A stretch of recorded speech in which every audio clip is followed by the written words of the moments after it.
I'm sure both of you agree, as seasoned captains, that there should be no such thing as bad weather boating if people take the proper precautions. Always check your weather before you go out and make your informed decision, what you're going to do before you take off. And that's pretty easy to do, right, guys? I think it is. With all the apps that are available today, it's very easy to pick up your phone and check the weather to make sure what's going to be going on. If they're predicting some bad weather, obviously you want to know, is that going to be this afternoon or is it not till tonight?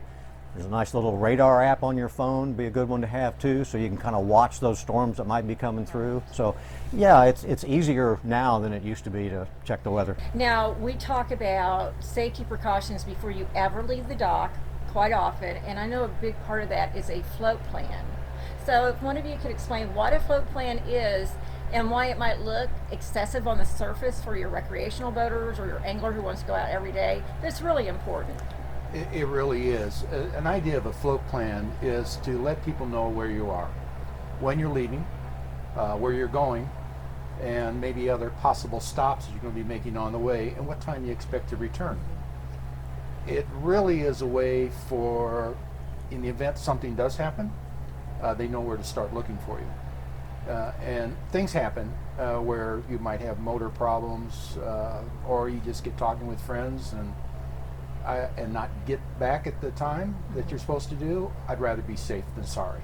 And you can't count on cell service being good everywhere that you are on the water. I know there's places here in Lake of the Ozarks where it's very limited or none at all. So you kind of have to make other plans accordingly, make sure that you've got contact with people on the shore that might be able to follow up if you're going to be late, that kind of thing. Now, we woke up this morning to another weather condition that should be taken very seriously, and that's a dense fog advisory. Let's talk about what that is and how to handle it if you suddenly get lost in the fog. That really is a dangerous situation when you're boating. Obviously, if you are out there and you get caught in the fog, you've got to have your navigation lights on. You should be blowing your horn every once in a while to make sure that other boaters that might be out there will hear you and locate you, because in the fog, your sound is going to be altered because of the moisture in the air, and the lighting is the same way. And of course, obviously, you want to slow your speed down to where you can visibly see. But we were talking like less than a block you couldn't see this morning. Inclement weather, or maybe just really rough waves even, get closer to the shore. Just if you can't do anything else, get closer to the shore, find a dock, just get as close to land as you can. Specifically on bad storms, bad weather, high wind aspects, if you have to take shelter, find an empty slip. Mm-hmm. And better if you find a covered slip, that would protect you from thunder, lightning, mm-hmm. hail, snow, ice, things like this. Yeah.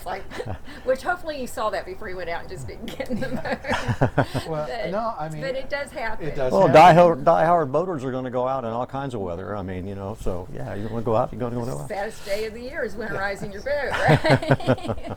Yeah, well, you don't want to winterize your boat. You should run all the time, especially if you have an outboard. Yeah, I agree. And people with outboards like myself, you do boat all year round. Thank you to Captains Doug Beck and Bob May for coming out today. And remember, for all the tips you need to get off the dock and on the water, keep coming back to floatyourboats.com.